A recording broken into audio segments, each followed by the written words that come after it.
네, 오늘은 안전은 행복한 생활의 기본이다라는 주제로 말씀드릴 강대신 인사드립니다. 안녕하십니까? 네, 반갑습니다.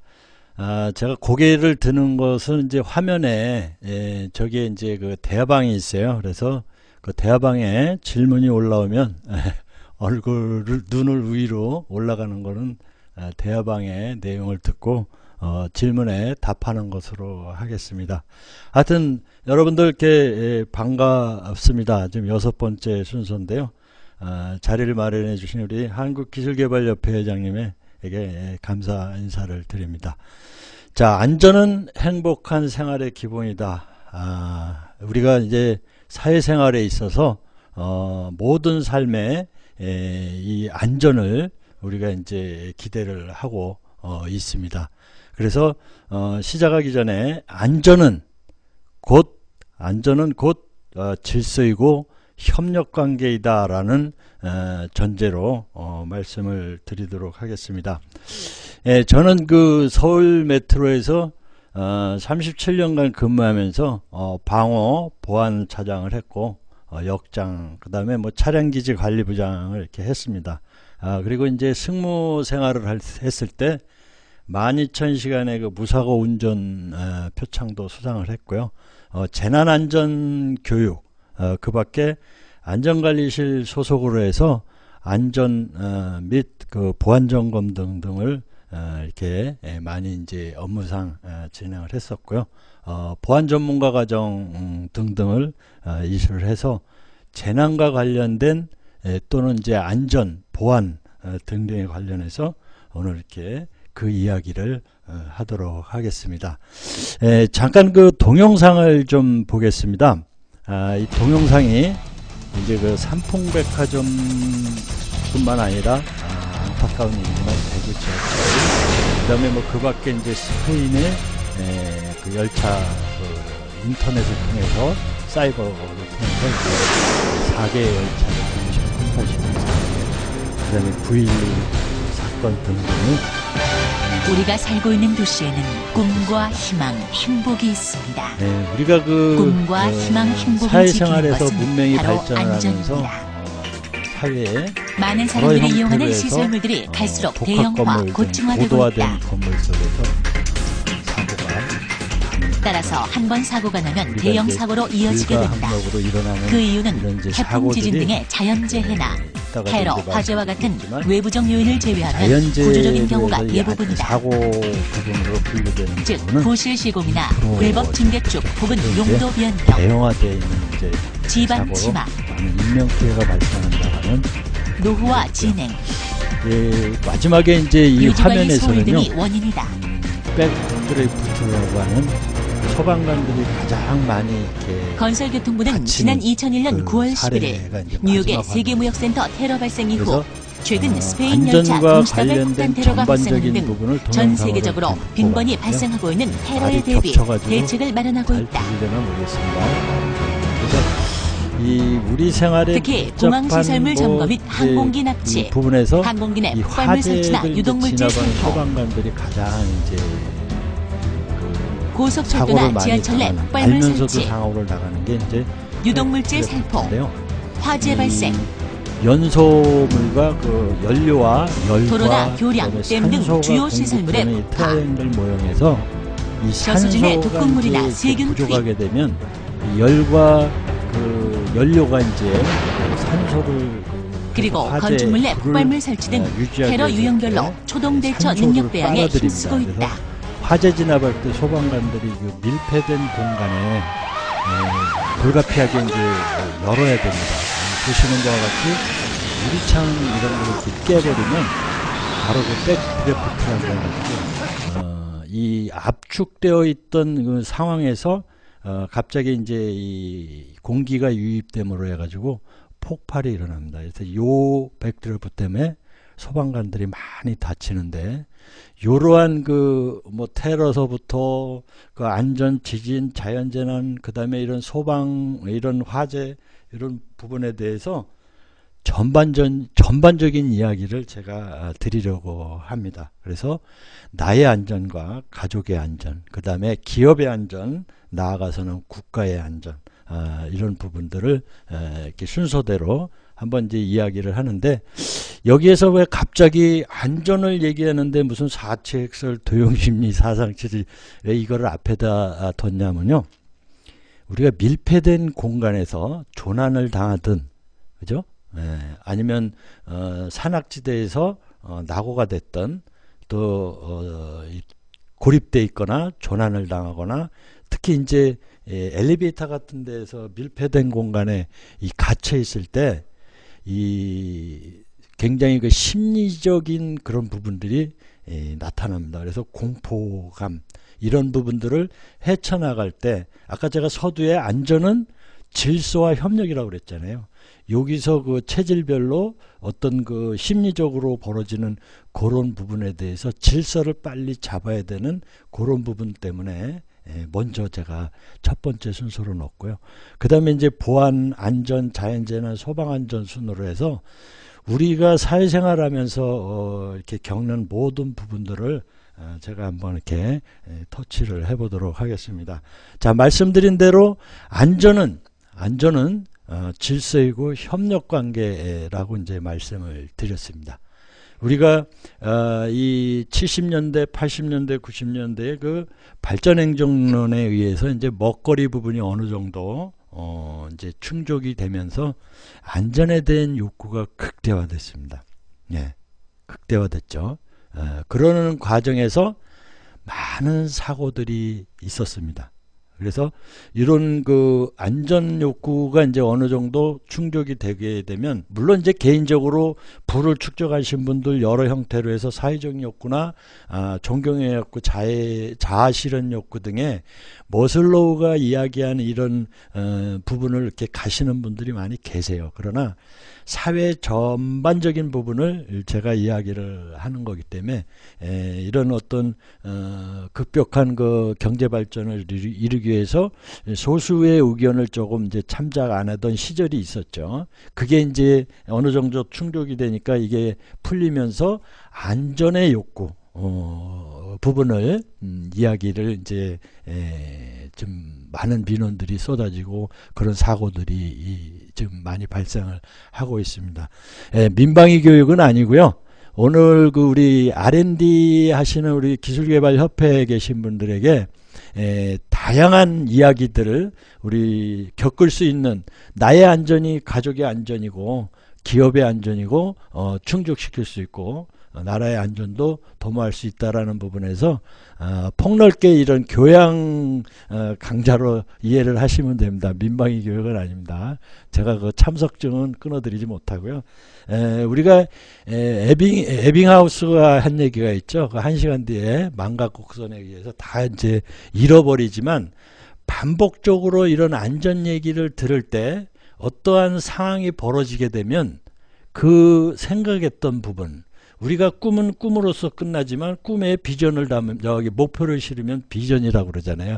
그러면 나의 방향은 그 목표, 비전의 그 방향을 들고 나아간다라고 하는 이런 이야기처럼, 우리 그 반복적으로 안전에 대한 이야기를 계속해 듣다 보면 자신이 어느 순간에, 특히 요즘 엘리베이터 갇힘 사고들이 많이 나오고 있어요.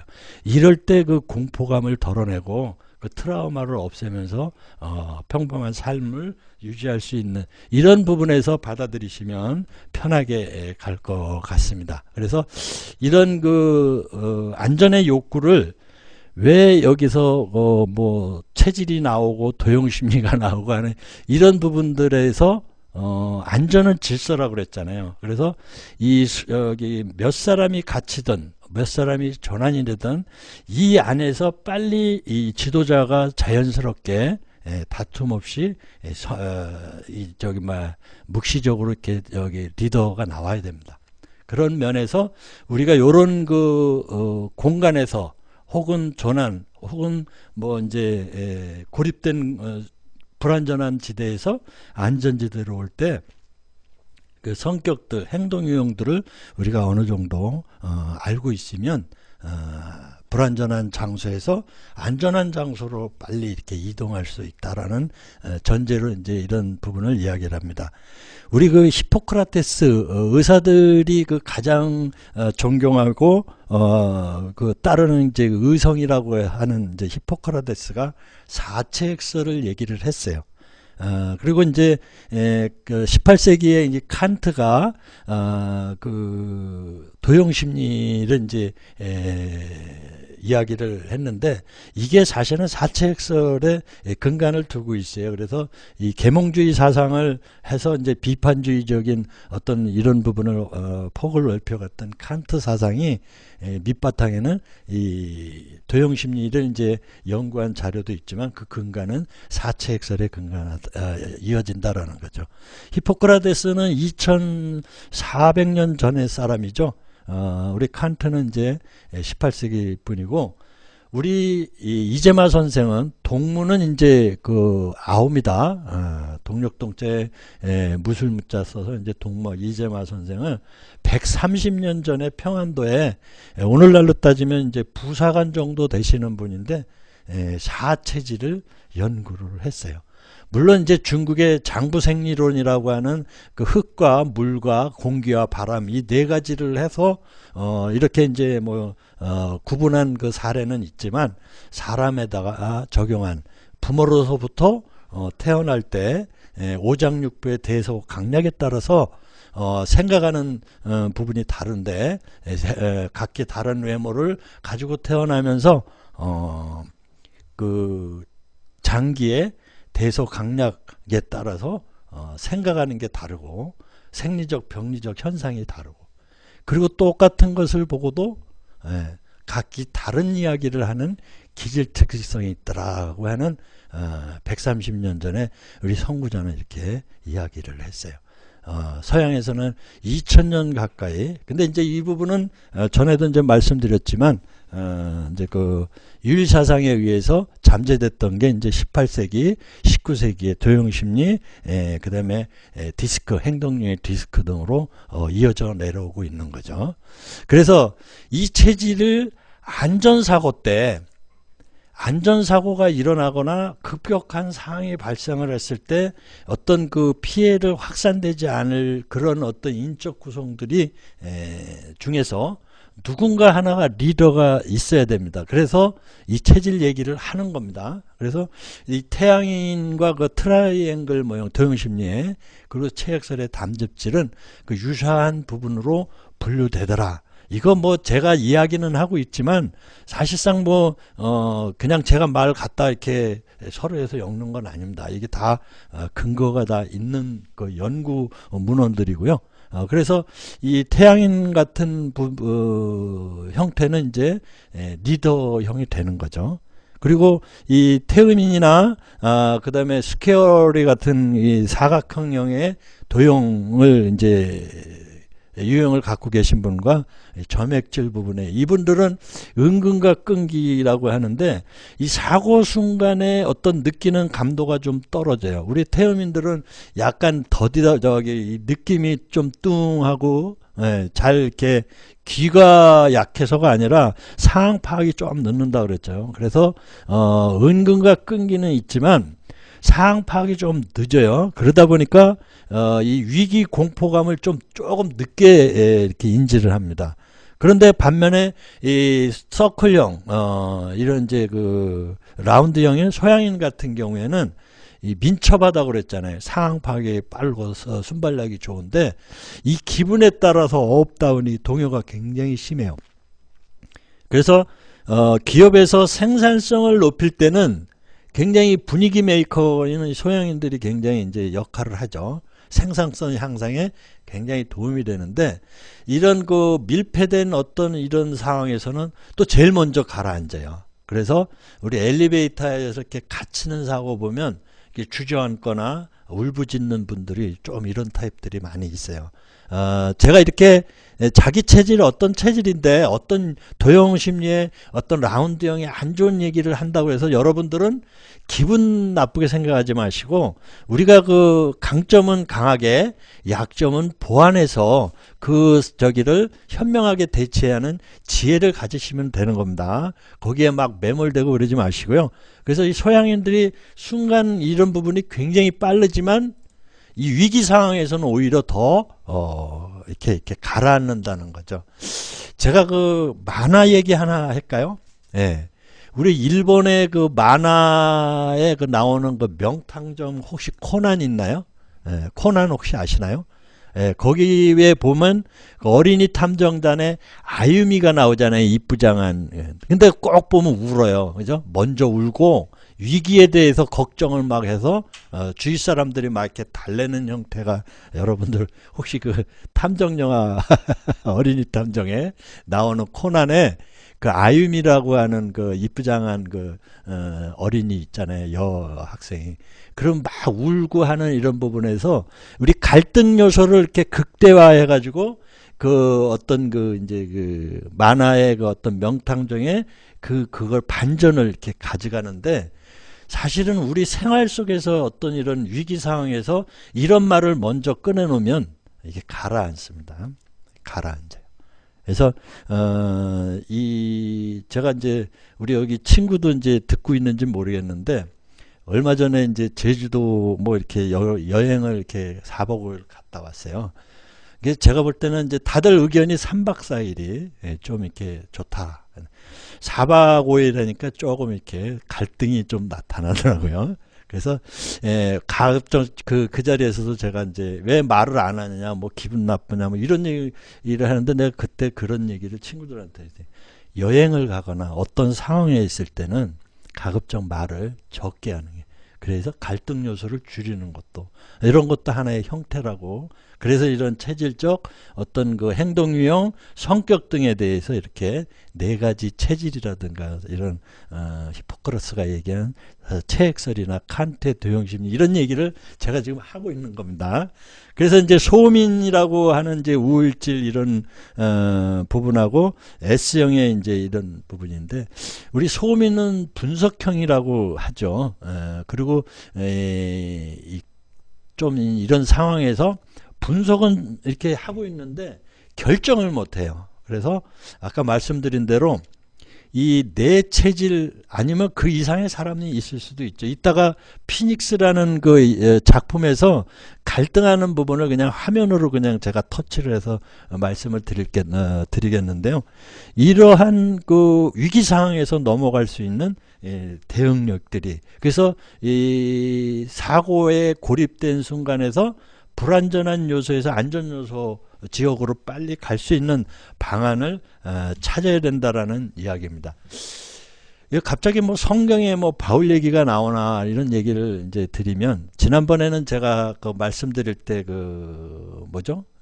진화론에 대해서 얘기했는데 오늘은 이제 창조론 쪽인 이야기에서 이 부분도 성경학자들이 그냥 분석을 체질적으로 분석을 한 게 아니라 우리 성경에 나오는 그 지도자들의 부분을 이렇게 분류한 거를 유사한 부분이 있다라고 학자가 이제 이렇게 비교한 거를 제가 이제 인용을 했습니다.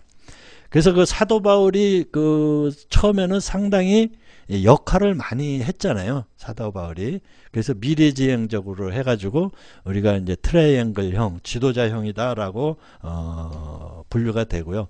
우리 베드로 형 같은 경우에는 현실적인 사람이에요. 그래서 베드로 형은 이제 우리 그 소양인으로 분류를. 그러니까 여러 가지 체질이 있는데 우리 성경은 유일 사상이기 때문에 이런 분류 사체질이니 이런 거는 인정을 안 합니다. 다만 성경학자가 그 지도자 유형을 체질이 아니라 그냥 베드로나 아브라함이나 뭐 이렇게 모세형, 바울형 이렇게 해서 나눈 거예요. 근데 이분들이 체질의 어떤 이런 부분과 나열했을 때, 비교했을 때 비슷하기 때문에 이제 이야기를 잠깐 터치를 하는 겁니다. 베드로는 이제 예수를 부정했던 분이잖아요. 그래서 이런 이제 부분을 했고요. 이 아브라함은 이제 과거지향적이고 뭐 여러 이렇게 성경에 나오고 그러는데 이 스퀘어리 점액질 뭐 이렇게 해가지고 이야기를 나오는데 이 아브라함이 기독교에서 이제 물어보면 믿음의 조상이라고 그러죠. 근데 특이하게도 이슬람교에서도 믿음의 조상이 누구냐 그러면 아브라함이라고 합니다. 이게 이제 적자인 이삭과 서자인 이스마엘 간에 이제 퍼져나간 어떤 이제 그 자손들이 이제 영향으로 하는데 이 아브라함은 이제 자식을 그 재단에 바치라고 하는 신의 그 지시에 따랐죠. 그래서 이제 결국은 그의 믿음을 신뢰한 이제 하나님이 그 제단에 올린 이삭을 이제 해서 그의 자손들이 상당 부분이 이제 이렇게 그 오늘날의 문화를 이제 주류를 이루고 있는 것을 우리가 이제 볼 수 있습니다. 다 이제 그 소민이라고 하는 우리 모세형이 근데 이제 다시 재산 말씀드리지만 성경에 체질은 없습니다. 다만 지도자 유형을 이렇게 비교했다라는 부분을 이렇게 어떤 면에서는 뭐 실례일 수도 있는데 그냥 참고적으로 많은 분들이 성경을 읽고 있기 때문에 상대적인 거를 또 저기 하는 것도 지식 내지는 상대 문화, 사회성에서 좀 알아두는 것도 상대를 불편하지 않게 하는 것도 한 방편이라고 생각합니다.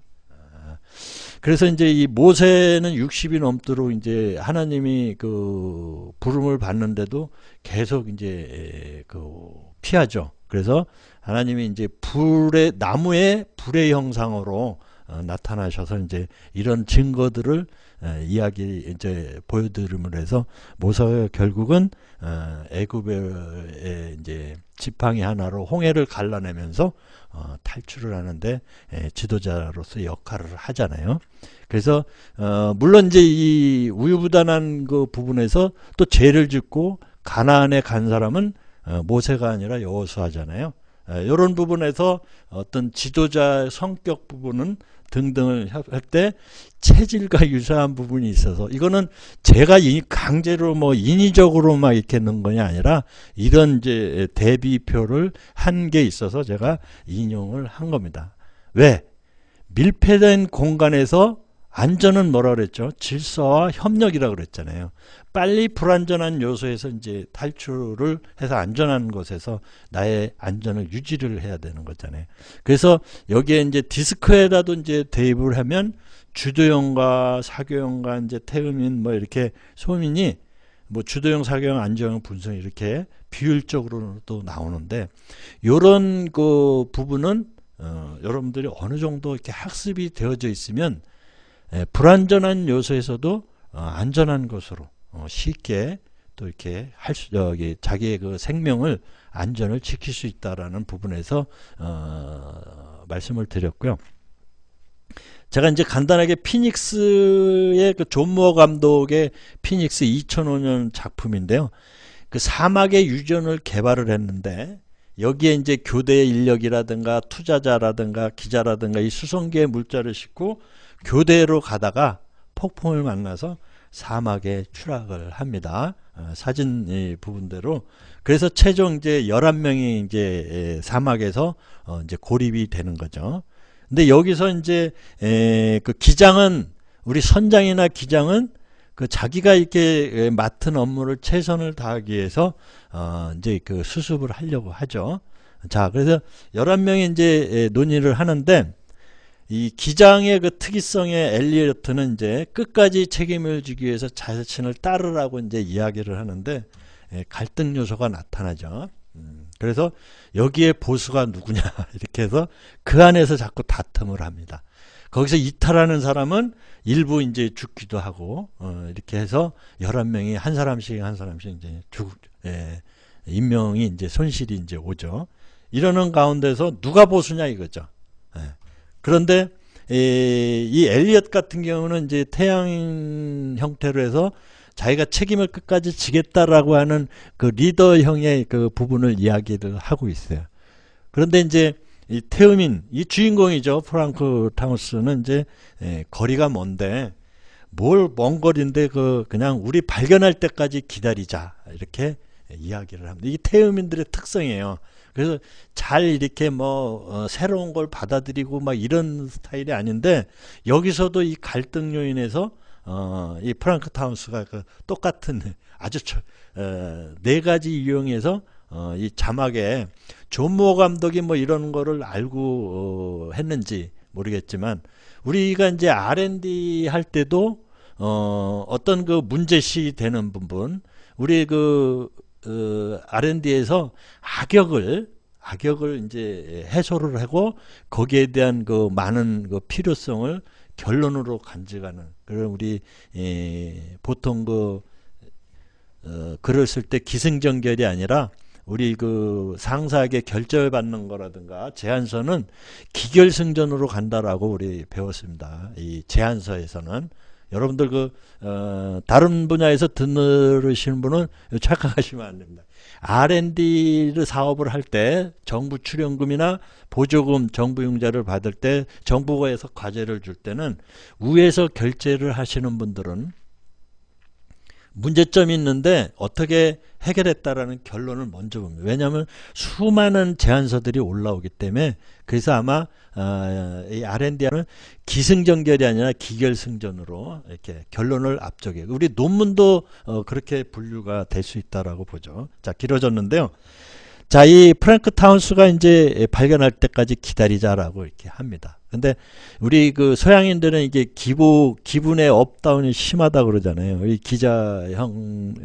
기자인 우리 켈리는 이제 이 어떤 감정 표현이 바로 이렇게 나타납니다. 그래서 여러분들 고립되고 막 이랬을 때 막 아까 제가 코난의 아유미를 비유를 했는데 이 엘리베이터 우리 현실적으로 많이 이렇게 접하는 작은 이제 위기일 수도 있는데 거기서 막 울거나 이렇게 말로 우리 이제 죽었다는 등 이런 게 부정적인 용어를 이렇게 쓰면 안 됩니다. 왜?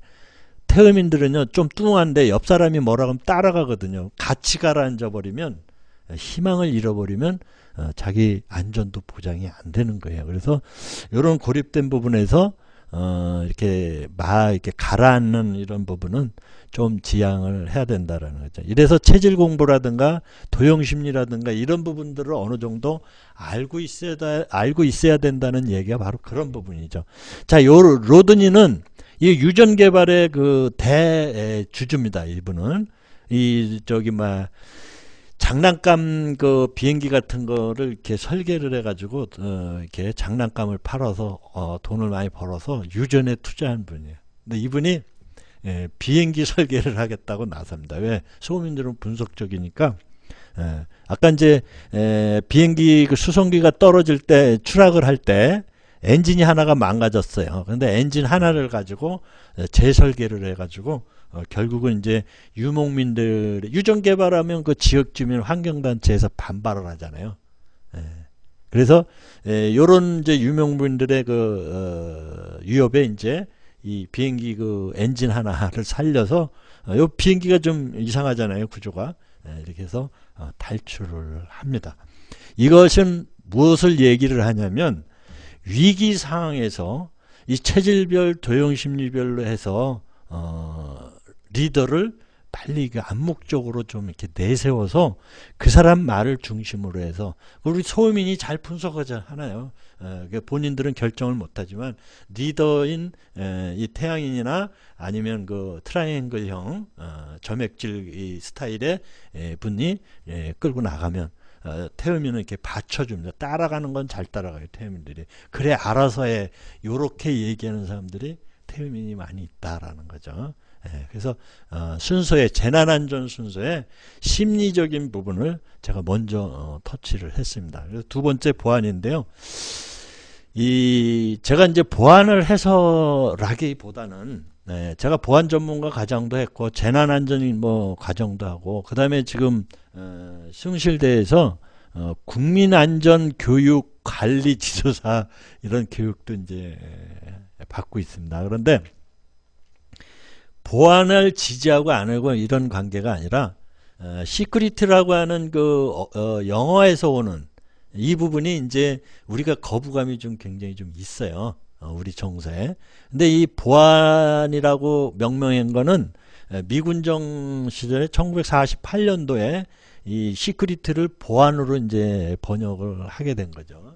그래서 C하고 뭐 C는 이제 자유롭게 어떤 상태에서 벗어난다라는 거고, Q라는 공포 불안 속에 있는 거를 이 C자를 붙여서 시크릿이라고 하는 단어 합성어를 만들어서 이 소위 우리의 정서는 안전입니다, 이게. 그래서 여기 보시면 국제산업보안협회에서는 이 보안의 분류를 뭐 국토안보는 물론이고 마약, 그 다음에 인사, 채용 이런 것도, 그 다음에 학교 보안, 그리고 직장 폭력도 이 보안에다가 이렇게 넣었어요. 33가지를. 이렇게 해서 보면 이 분야가 굉장히 넓어요, 보안이. 그래서 우리는 이제 방첩이라고 그러면 보안이라고 그러면 과거에 방첩 개념을 많이 생각을 합니다. 그래서 이 보안 내지는 우리의 정서로는 안전 환경이 이제 많이 변했죠. 그래서 우리가 그 60년대, 70년대 때는 우리가 이제 필리핀보다 못했죠. 그래서 60불 국민 소득이 60불 정도였는데 2011년에 수입과 수출이 1조 달러를 넘은 이제 9번째 국가죠. 그리고 국가 경쟁력은 12위였어요. 근데 어찌된 일인지 이런 그 안전인지 보안인지 모르지만 우리의 기술력들이 줄줄줄줄 새면서 지금은 이제 오히려 국가 경쟁력이 26위로 이제 떨어진 이면에는 이 생리적 욕구, 안전 욕구와 이런 부분에서 우리가 이제 이 안전 욕구, 이 보안 등등이 좀 이렇게 제대로 안 지켜지다 보니까 우리의 그 생리적 욕구인 경제 이 부분까지도 지금 이제 누수가 되고 있다. 그래서 이런 부분을 이제 막기 위해서 산업 보안이라고 하는, 그래서 이 보안을 방첩 개념이 아닌 경제적 개념으로 바꿔야 된다라고 해서 산업 보안이 이제 활성화되고 있어요. 그래서 관리적 보안, 우리 인사 이제 이런 부분들을 이제 관리적 보안, 기술적 보안은 기존의 정보 보안을 기술적 보안이라고 하고요. 우리가 그 게이트에 들어가고 나고 허가 받은 사람들의 요건을 갖춘 사람을 출입을 허용하는 이런 우리 경비 개념도 이런 거를 이제 물리적 보안이라고 합니다. 그래서 이런 그 삼위일체를 통틀어서 산업보안이라고 이렇게 합니다. 그리고 기업도 일단 이제 그 뭐 9.11 테러 때 모건 스탠리라는 미국의 3대 금융회사가 BCP 그 기업의 그 재난 연속성 계획에 의해서 탈출과 하는 이런 부분 설명을 드리겠지만, 이런 계획이 없는 기업들은 이제 곧 이렇게 그런 사례도 있다 이제 쭉 말씀을 마지막에 드리겠습니다만, 이런 회사를 지키기 위한 기업 보안이 또 있죠. 그래서 이제 또 14년도에 그 8월 7일부터 우리 개인정보 보호 너무 막 이렇게 우리 이거는 이제 낭설 유비통신이라고 그러죠. 아이가 이제 동사무소 출생신고를 하면 주민번호가 입력이 되면 중국에 가 있다고 그저씨 간다고 하는 이런 이제 유비통신도 없잖아요. 그래서 주민등록법을 이제 바꾸자고 하는 이런 이야기로 나오는 부분들이 있어요. 그래서 개인정보 보호가 이제 발효되면서 굉장히 강화됐죠. 거기에 산업안전, 재난안전, 화재 이런 게 다 보안해. 결국은 이게 말을 바꾸면 우리의 정서는 이제 안전이죠, 안전. 그래서 여러분들 이 사고가 나고 위기 상황이 있을 때 우리 여성분들은 50%가 친구나 가족들한테 전화한다고 그래요. 112, 119 신고할 때. 그 사고를 감추고 어떤 이런 상황이 발생하면 더 커져요. 그래서 사고가 나거나 누가 나한테 위협을 하거나 협박을 하거든 바로 초기에 112, 119 바로 이렇게 신고를 하셔서 보호를 받는 게 당시에 그 어떤 그 어려움을 잠시 덮는다고 해서 덮어지는 건 아니에요. 어떤 그런 위협사항이 오면 바로 신고를 하셔서 피해 확산을 막아야 돼요. 나중에 수습이 안 되고 하면 여러 또 그 자기 목숨을 막 이렇게 하는 이런 상황까지 가는 경우가 비일비재해요. 그래서 112, 119 이런 어떤 관계기관에 요즘은 이제 통합 운영을 하게 돼 있어요. 112 신고를 하든 119 신고를 하든 이 상황실에서 접하면 같이 이제 움직이게 이렇게 되어 있습니다. 안전에 대해서 상당 부분 이제 최근에 보완되는 것 같습니다. 그래서 신고는 이제 육하 원칙에 의해서 언제 어디서 누가 무엇을 어떻게 왜 이렇게 정확히 이제 이야기를 해주는데 이따 소방에서 이제 신고하는 두 분을 비교를 일단 한번 보여드리겠습니다. 근데 신고를 할 때 사람이 쓰러졌어요. 입술이 말른지 입술이 하얀지 검은지 그 다음에 뭐 침을 흘리는지 거품을 물고 있는지 이런 부분하고요. 그 다음에 피부가 쓸려서 뭐 출혈이 난다든가 아니면 그 피부가 붓거나 이런 부분 그 용어들이 다 있어요. 그렇지만 그냥 설명을 해주면 돼요. 단언을 하면 안 됩니다. 우리 이 보안에는 이제 테러도 있고 뭐 여러 뭐 이제 화생방과 관련된 화학생물 그다음에 이제 방사능과 관련된 이런 부분도 있어요. 탄저균 밀가루 형태로 뿌려지면 그러면 이런 부분에 대해서 정확히 신고를 해 주셔야 돼. 말을 또박또박 이렇게 흥분하지 마시고 이렇게 정확히 해줘야 돼요. 그래서 신고를 한 다음에 그러면 이제 상황실에서 우수한 인력들이 판단을 합니다.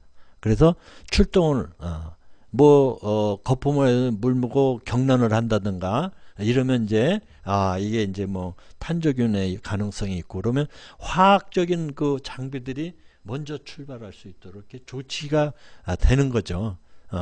그런 부분하고 그 다음에 이제 그런 신고가 돼 있고 예를 들어서 사람이 심폐소생술을 하고 있으면 119가 올 때까지 뭐 교대로 이렇게 하는 이런 이제 교육들로 또 이렇게 받아서 정리하는 부분도 있고요. 그 다음에 이제 유관기관이 공공기관은 이제 유관기관 출동이 5분으로 이렇게 목표가 돼 있어요. 그래서 일부 소방서 같은 경우는 뭐 3분 슬로건도 건 데도 있다고 그래요. 그만큼 이제 국민의 공복으로서 나름대로 이게 자세를 가지고 계신 분들이 많이 있다라는데 고무적으로 생각을 해두실 필요가 있죠. 그래서 이 초동 수사를 할 수 있도록 진입로 확보를 해주고요. 범인 검거가 용이하도록 왜? 그 범인이 어떻게 범행을 했고 또 어떤 범위로 확산을 시키는지 그 원인을 찾아야 이렇게 사고 확산되는 이런 부분을 차단을 할 수가 있습니다. 그래서 우리 동경지하철의 그 살인가스죠.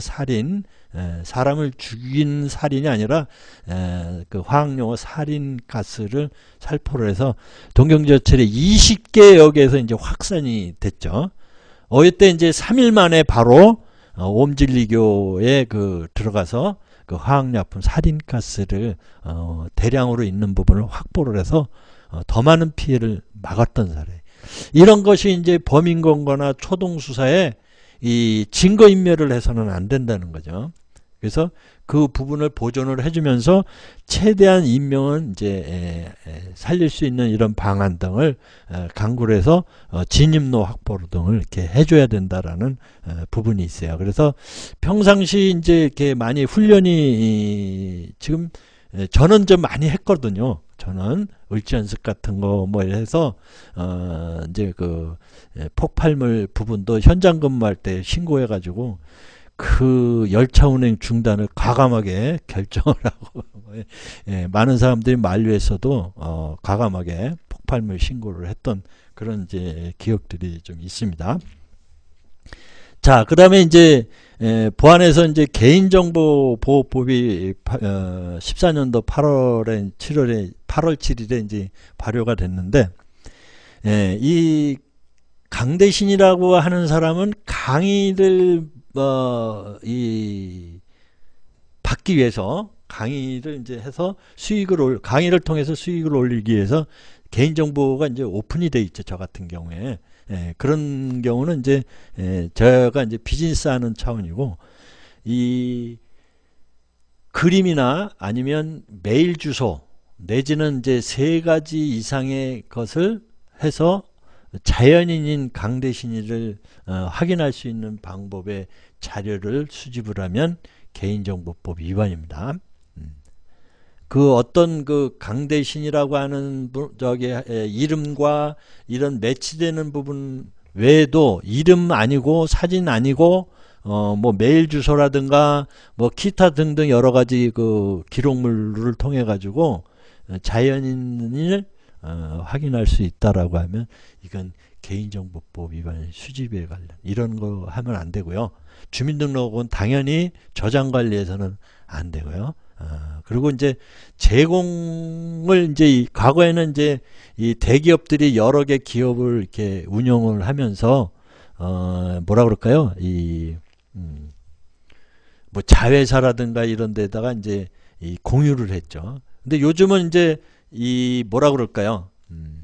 요즘은 이 공유를 잘못하면 이제 개인정보법 위반으로 문제가 되니까 이런 부분에 대해서 이제 그 개인정보법과 관련돼서 상당 부분 이제 위탁이나 이런 어떤 동의서를 받아서 위탁을 하거나 그 다음에 이제 M&A라든가 했을 때는 다시 동의를 받아야지 그걸 인용을 하게 되면 개인정보법 위반이죠. 그래서 개인정보를 수집하면 이제 파기를 하는 게 맞죠.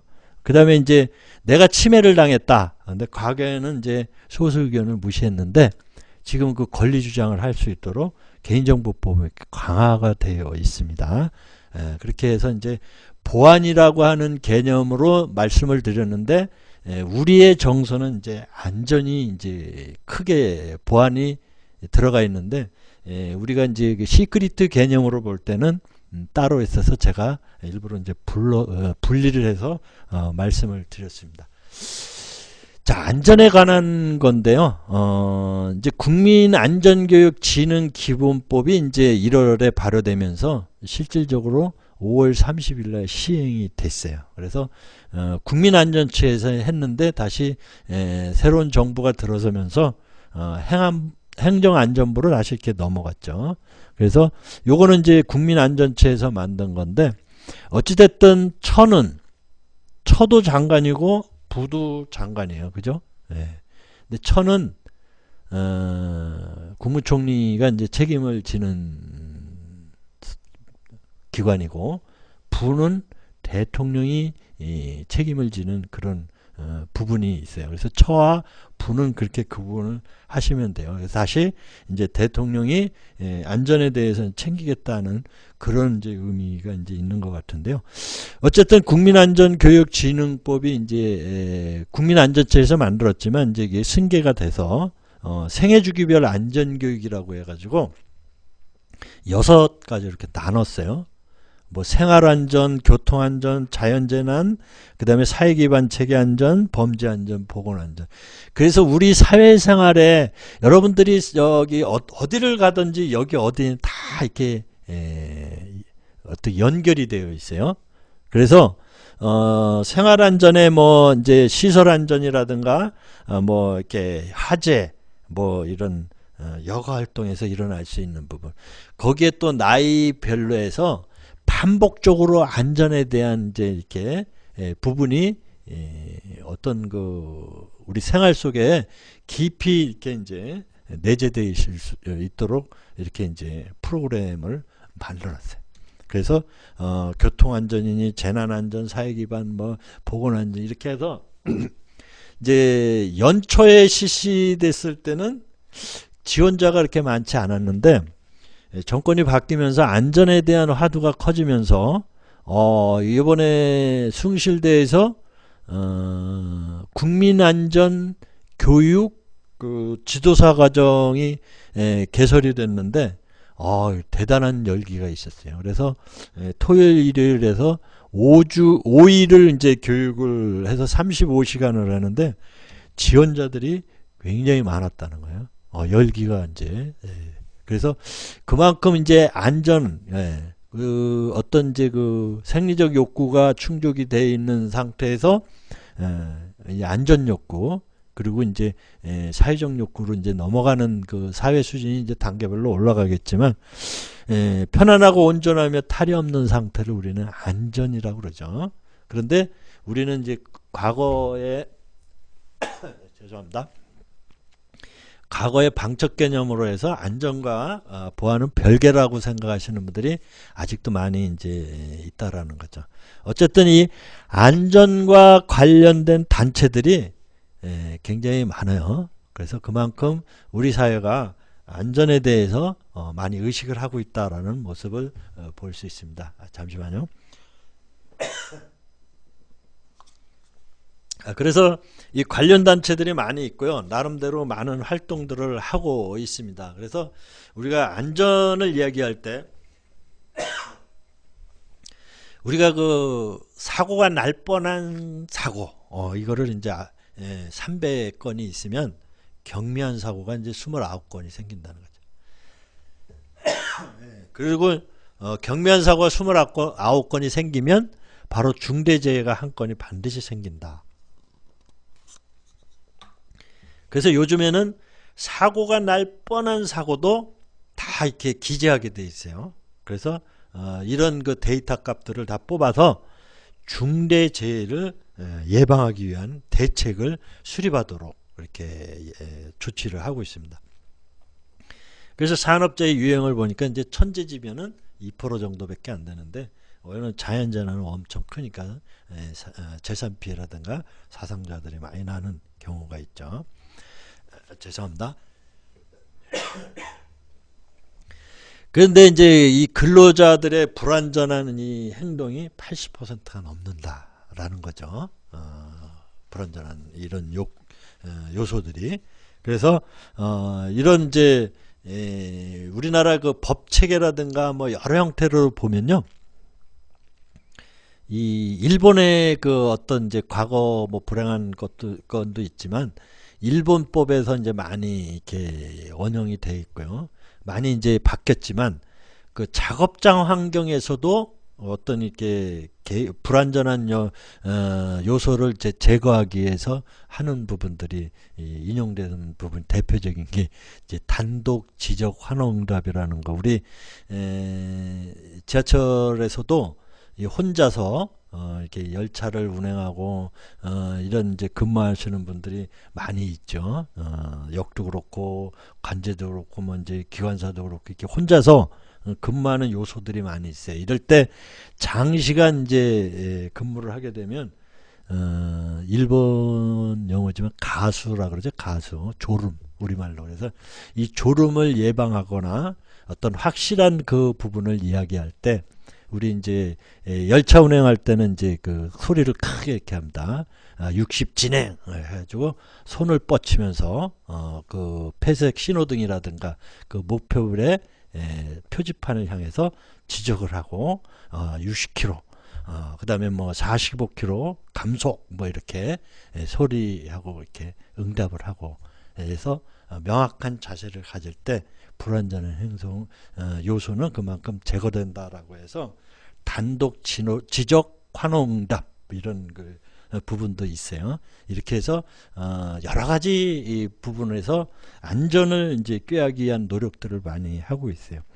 근데 여기 사진을 보시면 이게 이제 이렇게 위험성이 있는데 앞에서 이제 사진을 얼마 전에 그 페이스북에서 보니까 그 해변에서 많은 분들이 그 이렇게 물가에서 그 바다 표면에서 얇게 들어오는 그 돌풍을 구경하느라고 모였는데 이게 이제 그 이 뭐야 해변에 상륙을 하면서 그 크게 돌풍을 이제 이렇게 변하는 그래서 그 어른이 이렇게 공중으로 날아가는 그런 부분이 있어요.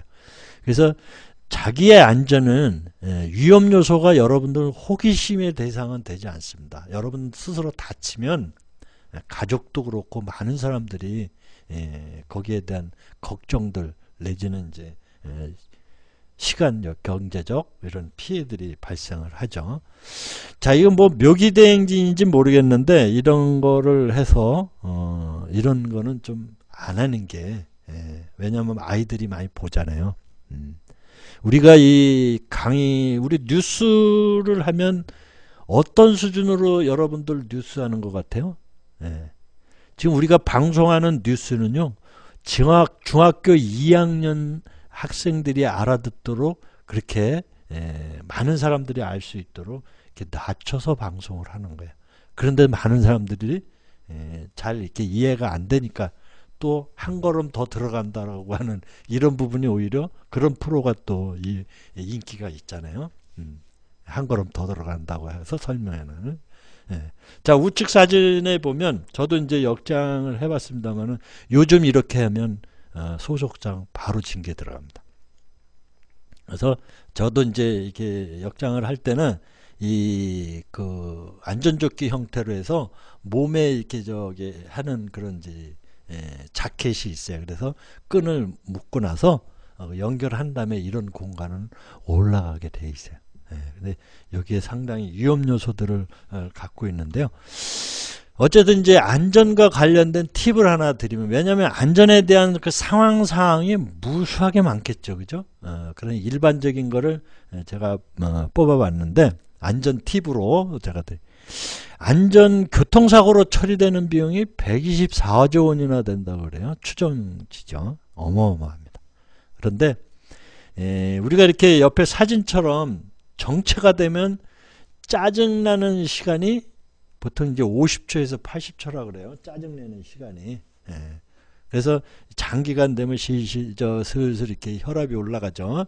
소위 말하는 이제 꼭지가 이제 뚜껑이 열릴 그런 부분이 막 요즘은 이제 흔하다 보니까 막 1시간씩 지체되는 이런 일들이 많이 있죠. 그래서 심리적으로 이런 부분에 대한 마인드를 좀 가지실 필요가 있고요.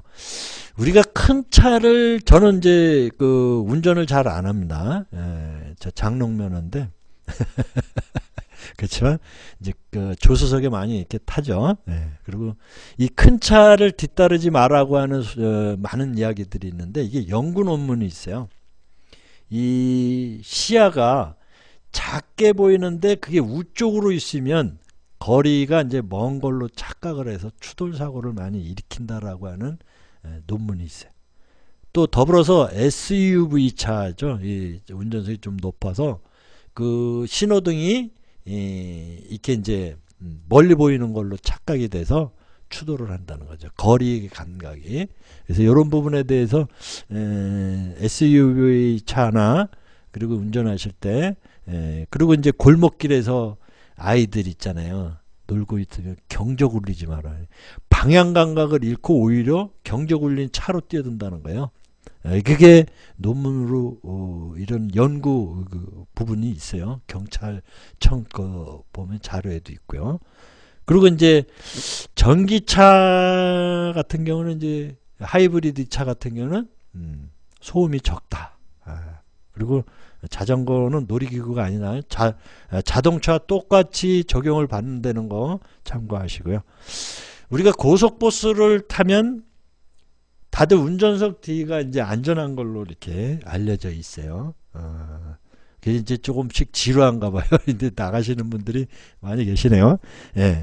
그래서 이 운전사 쪽보다는 조수석 쪽 중간에, 옛날에는 이제 이 버스 같은 데면 내리는 쪽에 문이겠죠. 그죠? 그쪽 방향에, 고속버스입니다. 그쪽 방향에 있는 사람들이 생존 확률이 높더라라고 하는 경찰청 집계가 있어요. 자, 보시면 이 자전거가 이제 이 사고로 꽤 많아요. 한 해에 258명이 사망을 한다. 자전거 사고로. 이게 교통사고로는 이제 4,600명이 사망을. 교통사고로. 하루에 13명이요. 그런데 여러분, 이 교통사고의 3배가 우리가 이제 안타깝게도 자살하시는 분들이 13,000명 가까이 된다는 거예요. 그래서 OECD 국가 중에 자살률 1위를 12년째 유지하고 있다는 안타까운 이런 부분. 그래서 자살 예방 대책도, 그 삶에 대한 이런 부분들도 우리가 이제 많이 그 정부나 지방자치단체에서 많은 노력을 하고 있는데 더불어 함께 사는 사회에서 옆에도 좀 많이 챙겨야 될 것 같습니다. 아유, 톱 K자 톱 기자인가요? 감사합니다. 이게 응원해 주셔서 지금 저기 자료를 보고 제가 이 카메라보다 눈이 위로 가 있는 게 이제 저 보고 있는데 감사합니다.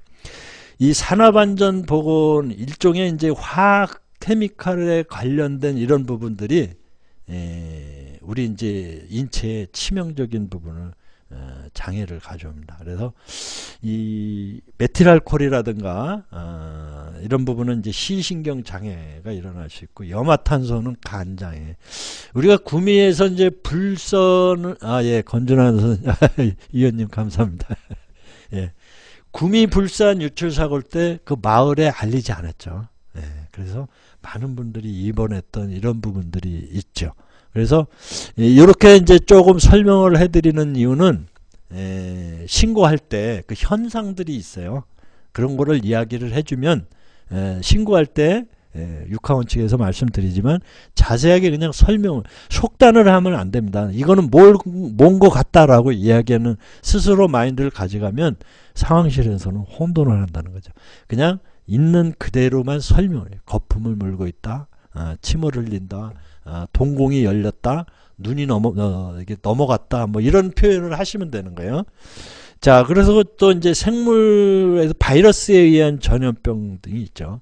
콜레라, 장티푸스는 상당 부분 이제 우리 사회에서는 많이 그래도 이제 그 간혹은 나타납니다.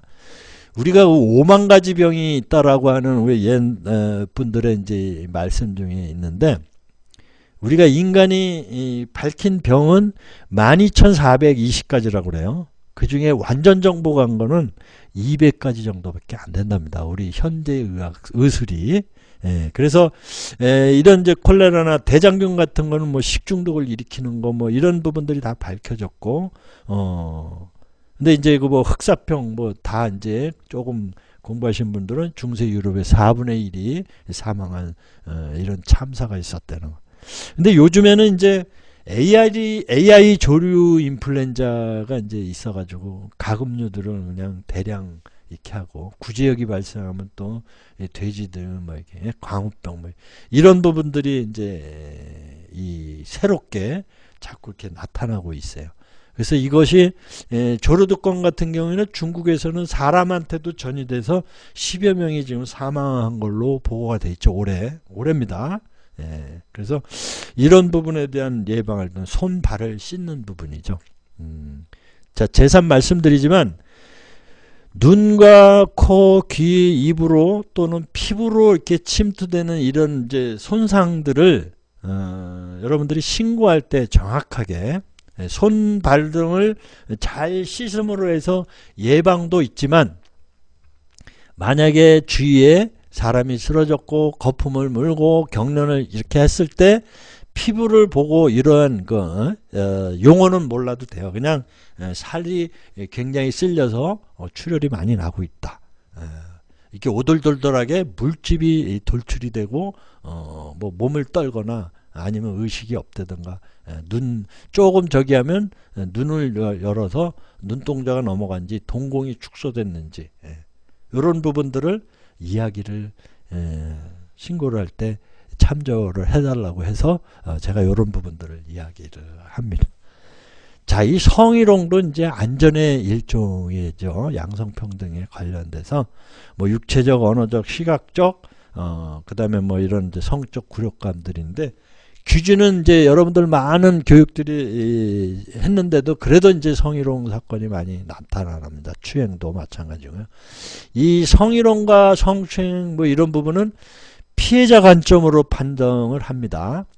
그래서 제가 지하철에 이제 역에 근무할 때 보면 우리 지하철 수사대에 이제 계신 분들이 이렇게 이제 가해자와 피해자하고 이렇게 데리고 옵니다. 그러면 이런 부분을 이제 보호하고 협조할 그런 이제 하다 보니까 이제 많이 듣게 되는데, 이런 성추행, 성희롱과 관련돼서 일단 접수가 돼서 경찰에 의해서 조서가 꾸며져서 검찰에 넘어가면 약 100만 원 정도의 벌금이 부과됩니다. 100만 원 정도.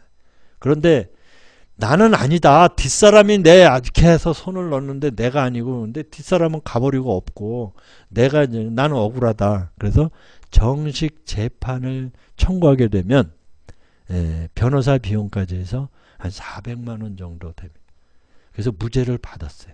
문제는 그 기록이 그대로 남아있다는 얘기. 이래서 참 이런데 휩쓸리지 않도록.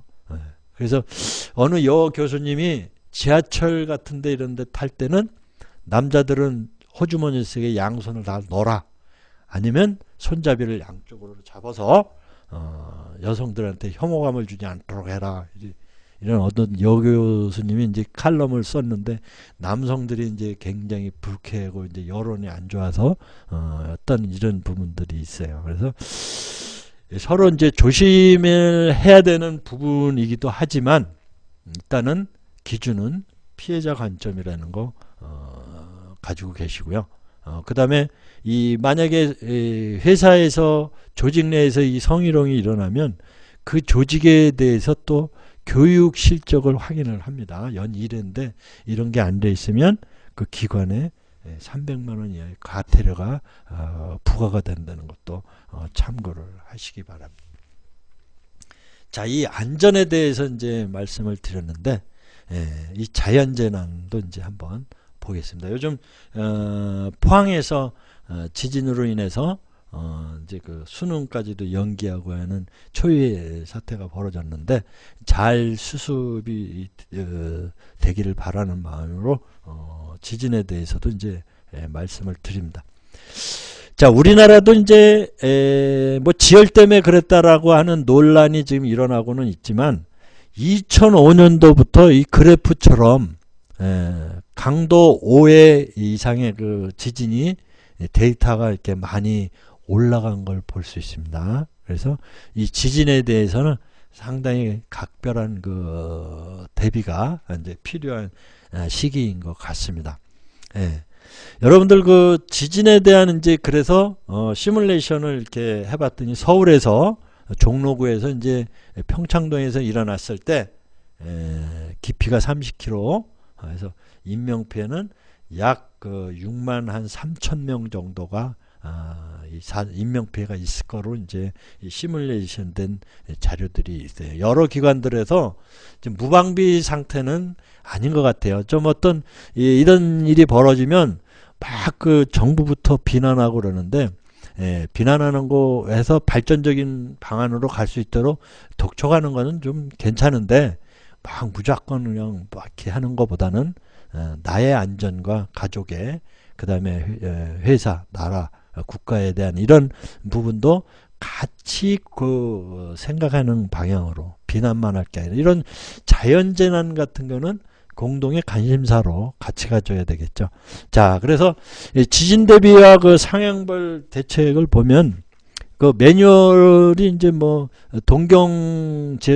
그 지진에 대한 매뉴얼이 이제 뭐 방송사에서 이렇게 알려주는 부분인데 거기에 이제 머리 보호가 가장 우선이고 그 다음에 가스나 전기 이런 이 부분을 차단을 하고 고립을 막기 위해서 출입문을 열어둬라는 게 이제 가장 큰 집에 있을 때죠. 그리고 이제 지진이 이제 가라앉을 여진을 대비해서 낙하물이 없는 이런 운동장이라든가 넓은 장소로 비상 준비물을 가지고 이제 이동하는, 그래서 여진이 끝날 때까지 이제 하는 부분이 있죠. 피해야 되는 부분. 그 다음에 이제 지하철을 타고 갔을 때 이런 이제 안내방송, 이것도 이제 간혹 안내방송을 안 했다고 이제 언론에서 이렇게 이야기를 합니다. 그래서 이제 원래 규정상에는 운전시를 이탈을 못하게 돼 있죠. 근데 요즘은 요구 수준, 시민의 요구 수준이 굉장히 높잖아요. 그래서 현장 확인을 자꾸 요구를 합니다. 이러다가 이제 승객에게 이제 뭐 문제가 되거나 여러 형태가 나타납니다. 그러다 보면 운전시를 장기간 비울 이 시간이요. 그래서 저도 이제 겪어봤지만 이 사람들이 굉장히 막 몰릴 때, 한 사람이 저 정신 나간 뭐 이렇게 직원을 한번 이렇게 지목을 하면요. 그 순간의 공포는 굉장히 큽니다. 왜? 몰매 맞을 그런 신변의 불안감 있잖아요. 그래서 저도 이제 이렇게 승무할 때 차가 막 지연이 되면 막 이제 화가 나잖아요. 아까 짜증나는 속도가 50초에서 80초라 그랬잖아요. 그런 분들이 한번 이렇게 아까 그 체질 심리적인 얘기를 했잖아요. 한 사람이 왁 하면 와 이렇게 울려요. 그래서 저는 그런 어떤 열차가 지체가 되거나 이러면 승무복을 벗어요. 왜? 일단은 이탈을 하면 안 되니까. 그래서 이 어떤 수습을 할 때 참 그 승무 생활 15년 했었는데 굉장히 많은 이 이야기 보따리를 풀을 수 있는 이런 여러 가지 우리 이 서울 시민의 자화상, 그죠? 그런 부분에 대해서 얘기할 수 있는 기회가 있을 것 같습니다. 하여튼 그렇게 참고적으로 이렇게 알고 계시고요. 승무원들이 많은 교육을 받고 승무를 하기 때문에 그날 매일 또 교양 시험도 월 1회 교양 시험도 보고 매일매일 간부들의 지시사항, 교육사항 이런 거를 지시 학습을 하고 승무를 합니다. 그래서 좀 신뢰를 해주셨으면 하는 게 이제 가자는 개편이다라고 하는 마음으로 말씀을 드립니다. 자, 상가나 백화점 이런 내부에서 일어났을 때는 전시물의 그 유리 파편을 좀 주의를 하시고요. 여러분들 등산 갔는데 산에서 지진이 발생했어요. 어디로 갑니까, 그죠? 계곡으로 들어가면 그죠? 물이 저기 할 거고 이 흙더미가 쏟아질 우려도 있고. 그래서 이게 등산로 능선 쪽으로 가라고 얘기도 못해요. 이게 누가 이 학자들이 얘기를 해줘야 되는데 누가 그랬더라 그러는데 지금 저보고 이거 능선 글쎄요. 저는 요 논문 확보를 못해서 요 부분은 참 좀 퀘션인데 그렇습니다. 이 말씀을 여러분들한테 드리지만 근거에 의해서 말씀을 드려야 되는 부분들이 있기 때문에 조심스럽습니다. 자, 어쨌든 또 이제 그 장마라든가 이 침수, 그래서 이 노아의 대방주, 뭐 대홍수, 뭐 이래서 영화에도 많이 나왔잖아요. 아르헨티나에서 85년도에 이제 폭우가 쏟아져서 저기를 했는데 아르헨티나 에페쿠엔이라고 하는 도시가 잠겼어요. 무려 30년 동안. 근데 2015년도에 물이 빠지면서 그 사진과 같이 이게 드러나기 시작을 합니다. 이런 그 항구 도시가 30년 동안 물에 잠겼다는 거죠. 그 30년 전에 그 사진을 가지고 대조하는 게 폐허가 된 이런 부분이죠. 그래서 그 부분이 있고 또 이제 그 추운 지방에서는 이제 폭설 이런 대비해서 상황별 이렇게 대처 요령도 있어야 되겠죠. 제가 이 강릉 삼척의 고속도로에서 낮에 이게 폭설이 쏟아져서 차를 놔두고 대피했던 우리 그 몇 년 전에 있었던 실제 상황이었죠. 이만큼 부분이 이제 위험한 상황이고요. 아마 이분은 이제 변압기 터지는 걸 방지하기 위해서 올라가신 것 같은데 이만큼 뭐 하면 거의 눈이 2m 가까이 이제 쏟아진 걸로 보이는데요. 이 폭설이 이제 2001년도 제가 실제 경험한 사항이고요. 2001년 2월 15일 날 낮에 이제 폭설이 쏟아졌어요. 근데 제가 이제 10시경에 역에 있지 않고 본사에 있었어요. 회의 때문에 본사에 있었는데 제가 실제 강남역에 있을 때 싫어합니다. 그래서 10시경에 회의를 마치고 나서 무임승차를 건의를 했어요. 이거 안전사고에 대형 사고가 우려가 있다라고 얘기를 해서 무임승차로 해서 왜 그때는 이제 지금은 매표소가 없잖아요. 근데 2001년도에는 매표소에 매표를 했었어요. 그 종이 승차권. 우리는 이제 에드먼드식 그 승차권이라고 하는데 그 종이승차권의 발매를 위해서 매표원들이 있었어요. 그래서 매표실을 닫고 무임승차를 하고 이 인원이 승강장에 가서 승객을 유도를 해야 된다. 이렇게 건의를 했어요.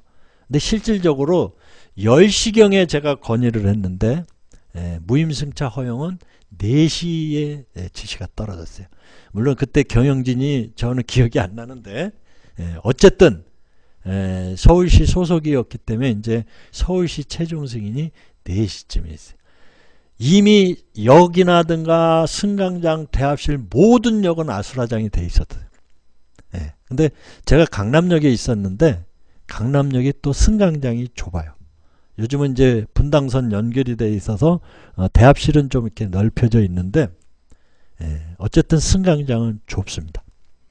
그래서 계단 그 다음에 그 상가도 있고 해서 인원이 굉장히 이렇게 발 디딜 틈이 없을 정도로 열차가 들어와서 문을 닫는데 이 30초 안에 문을 닫아야 되는데 이런 위험. 그때는 스크린 도어가 없었어요. 그래서 매표 인원을 전부 인원을 직원들을 뭐 50m 간격으로 양쪽으로 세워서 승객이 선로로 이렇게 낙하하지 않도록 이런 조치를 선조치를 위해서 건의를 했는데 이 기자가 17일 날 토요일 날 이제 기사가 나왔어요. 그래서 그 다음 날 저한테 찾아왔어요. 물어물어 그 뭐라 그러죠? 푸시맨 그 최초의 그 무임승차를 건의했던 저를 찾아왔더라고요. 그래서 인터뷰를 한 기사예요. 여기 2001년 2월 17일 날 중앙일보의 사회면 31면에 제 이름이 나와 있어요. 근데 재밌는 거는요. 저하고 30분 동안 안전을 위한 조치였다라고 얘기를 했는데 보시는 바와 같이 287만 명이 공짜 귀가했다라는 이 기사 타입. 그 제가 안전에 관련된 이야기는 하나도 안 들었네요. 기자가 임의대로 그래서 서울 메트로에 대한 이미지 개선에는 상당히 기여를 했는데 사람이 보는 관점이 이렇게 다르더라는 거죠. 자, 우리 6, 7, 8월에 이제 가뭄이 이렇게 일어나는 부분도 이제 굉장히 그 우리 이때쯤 되면 농촌의 그 지역별로 이렇게 돌아가면서 또 이렇게 가뭄이 오잖아요. 그래서 농민들의 그런 부분들을 이야기를 이제 하고 있습니다. 안타까운 마음들을. 그래서 그거에 대한 뭐 대책을 좀 세워야 되는데요. 어쨌든 이 자연재난에 관련된 부분도 말씀을 드렸는데 이번에는 이제 우리 생활에 가장 밀접한 부분이죠. 소방안전. 요 부분을 말씀을 드립니다. 자, 산소와 연료와 열이 이제 그 화합작용을 통해서 화재, 불이 나는 겁니다. 이 트라이앵글 모형이라고 하는데 이 불이 났을 때 이제 신고하는 방법 한번 보시겠습니다. 들리나요? 네. 여성분이 막 다급하게 불이 났다 빨리 오라 막 이렇게 하는 부분 들리나요? 충분히 들리나요? 네, 우리 조중동이라고 쓰신 우리 별풍 당당님 한번 그 올려주시죠.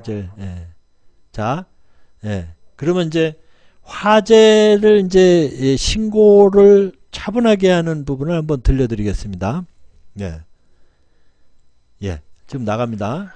일입니다. 여기 불이 붙었는데요. 이거는 이제 번지수도 얘기를 하고 전기 합선 얘기도 합니다. 전기 합선도 얘기를 해요. 차분하게.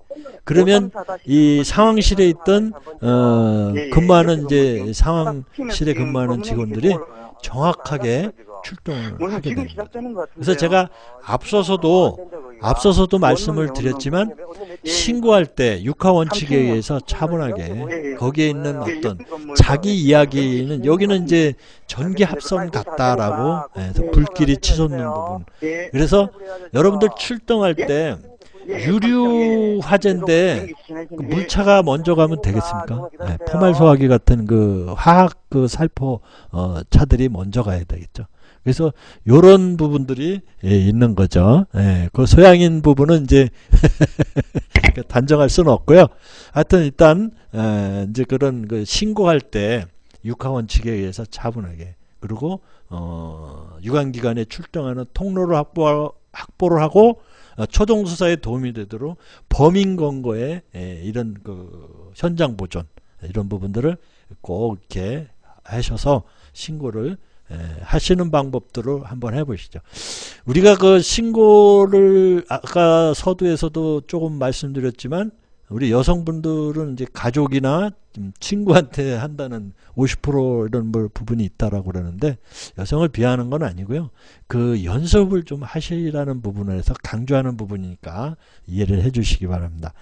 자, 2016년 작년에 화재 발생 건수가 43,000건이에요. 근데 2012년에도 43,000건이에요. 근데 13년에는 줄었어요. 그리고 14년, 15년에 이렇게 이제 44,000건 다시 이렇게 느는. 그만큼 이제 생활의 그 어떤 편리성을 가져다주는 많은 이제 전기 제품이라든가 뭐 가스 제품 뭐 여러 가지가 있는데, 이러한 그 안전하게 취급해야 될 물건 내지는 어떤 부분에서 불안전한 요소로 인해서 이제 화재가 오히려 늘고 있다라는 부분이죠. 자, 이 화재 발생 현황에서 2013년도 거를 한번 보시겠습니다. 여기에 보면 주거지와 비주거지가 있죠. 주거지는 이제 생활 공간이고, 비주거지는 이제 뭐 산이라든가 뭐 이런 데서 화재 나는. 근데 거기 옆에 보면 철도 차량이 5,000건이 5,250건이 있어요. 이 얘기는 무슨 얘기냐면, 열차 화재가 간혹 있어요. 그죠? 그런데 우리가 그 열차가 그 비상제동이 이제 걸리면 급정차를 하게 되죠. 그래서 그 브레이크 슈 부분이 이렇게 타는 냄새가 나죠. 이 신고가 들어가면 이것도 다, 그죠? 아까 하이니 법칙에 300이라고 하는 뻔한 사고 있잖아요. 사고 날 뻔한 사고. 요런 부분에 대책을 세우기 위해서 미미한 신고도 다 잡는다 그랬잖아요. 바로 이런 사례예요. 그래서 대책을 강구하라는 거죠. 큰 재해가 발생하지 않도록 이렇게 신고 대책을 세우기 위한 그런 부분입니다. 자, 이 동영상이 말소리가 들리나요? 자, 화재가 났는데 소방도로 도로에 소방차가 진입하는데 불법 주차물 때문에 이 진입이 이제 소위 말하는 골든 타임을 놓쳐서 4사람이 실제 숨진 사례를 이제 이야기를 합니다. 아마 여러분들의 생활과 굉장히 밀접한 관계를 갖고 있어서 여러분들한테, 많은 분들한테 이런 부분을 계속 전해져야 되고 반복적으로 교육상으로 보시는 바와 같이 화재가 났는데 아이등 일가족 4명이 숨졌습니다. 주변 도로도 상황은 마찬가지. 화재가 난 아파트 옆 도로입니다. 화재 당시 불법 주차가 되어 있어 폭 2.5m의 소방차가 진입할 수 없었습니다. 이처럼 불법 주차로 인해 화재 진압의 골든타임을 놓치는 일들이 반복되고 있습니다. 근데 이렇게 묘하게도요, 그 교차로 말고 이 골목길의 십자도로 같은데 이렇게 턴할 수 있는 우회전 좌회전 하는데, 이상하게 보면 다니다 보면 그런 공간에 차를 세워두시는 분들이 계시더라고요. 그러면 큰 차가 들어올 때, 특히 소방차가 들어갈 때는 회전이 안 되잖아요. 그 출동이 늦어지면 거기 피해자는 어떻게 보면 그런 데 세워놓으시는 분들 때문에 간접살인이 될 수도 있는 부분인데요. 자, 이 내부는 그렇고요. 제가 들려드리고 싶은 거는 바로 이 부분입니다. 이 부분이 이제 평면도인데, 아래쪽에 보시면 이제 3사람이 여기서 베란다에서 사망을 했어요. 자, 화재가 났어요. 저기 소방차 출동이 늦어져요. 그러면 관리사무소에서도 이 부분을 빨리 조치를 했을 수 있는데 놓쳤어요. 물론 본인들이 화재로 해서 뭐 했지만 2차, 3차로 해서 이분들의 생명을 구할 수 있는 우리 일반적인 저기는 갖고 계셔야 돼요. 그런데 여기서 제가 또 이야기하는 부분을 가지고 또 이렇게 남용하시는 분들, 안 좋은 쪽으로 또 이렇게 하시는 분들도 있을 수 있어요. 그래서 그렇지만 이제 조심스럽게 이야기를 합니다. 자, 이 베란다에 원래는 건축법에 경량 칸막이를 하게 돼 있는데 여기에 우리 보통 아파트 베란다를 어떻게 해요? 우리 공간으로 넓히잖아요. 여러분들 그 베란다가 있는 이유가 뭐예요? 층간에 화재가 늦게 전달되도록 베란다가 원래 구성이 되어 있는 거예요. 어제 뭐 전망 박넓이라고 베란다 둔 게 아니에요. 화재 속도를 늦추기 위해서 베란다를 두는데 우리는 보통 통유리로 막 이렇게 합니다. 이게 좀 잘못됐고요. 자, 좋다 이거예요. 발코니 베란다에 옆집하고 맞닿아 있는 부분은 경량 칸막이를 통해서 위급 시에는 여기를 뚫고 옆집으로 대피를 할 수 있어야 돼요. 근데 우리는 거기다가 뭐 창고를 막 만들어 놓고 막 이렇게 했어요. 본인 스스로 2차, 3차 대피 공간을 막아버린 거죠. 여러분들 아파트에 물론 이제 아파트 가격을 뭐 높이거나 뭐 여러 뭐 이런 셈법이 있겠죠. 그런데 베란다를 넓히는 이런 부분은 좀 이렇게 이제 생리적 욕구 이런 부분을 넘어서 안전의 욕구를 가지고 염려를 하신다면 베란다의 옆집과 부분의 경량 칸막이 이런 부분은 조금 고려를 해야 된다. 또 하나 옆집하고 닿아 있는 작은 방에 조적벽이 있어요. 그렇게 하게 돼 있어요. 그래서 여러분들 그 소방관이 도끼 들고 다니는 거 여러분들 보셨죠 많이? 영화에 보면 우리 도끼 들고 있잖아요. 자, 요러한 작은 옆방에서 옆집에서 호실에서 이 조적벽, 우리 그 내력벽, 콘크리트 벽이 아닌 조적벽이 있어요. 요런 거를 또 양상군자분들이 또 도용하면 곤란한데 어쨌든 그 건축에 대해서 그러면 아파트 관리소장이 이런 부분을 빨리 얘기를 해서 옆집에서 구제 저기를 했었어야죠. 근데 우리 그 적치물이라든가 이런 부분 아파트 작은 방에 제가 자꾸 위를 쳐다보는 거는 저기 대화방 저걸 보고 있습니다. 저 화면에.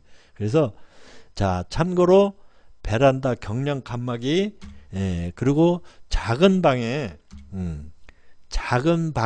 조적벽이 있어서 소방관들이 그 도끼로 그 조적벽을 헐고 옆집에 그 저기 사고를 대피할 수 있도록 이런 부분이 2005년에 건축법 시행령에 의해서 설계되고 이렇게 그래서 고층이 올라가면 올라갈수록 거기에 옆집과의 관계 이런 서로 이제 모르고 지내지만 그런 부분들은 우리가 이제 이런 이야기를 이제 교육을 또 전달을 받았으면 조금 이렇게 생각을 해둘 필요는 있다라는 거죠. 나를 구할 수도 있고 옆집 사람을 구할 수 있는 이 부분. 그래서 여러분들 그 부의 축적도 중요하지만 그런 부분에 대해서 조금 이제 생각을 좀 하셔야 된다 이거죠. 그래서 우리가 그 아파트 관리 소장이라든가 그 다음에 경찰이라든가 소방서 이런 분들이 건축물에 대한 설계도를 다 가지고 있어요. 그 다음에 자기가 거주하는 건물 어떤 그 아파트에 관련된 이런 안전시설에 대한 부분은 조금은 숙지를 하고 있어야죠. 자기가 살고 있는 아파트가 어떤 구조인지는 알고 있지.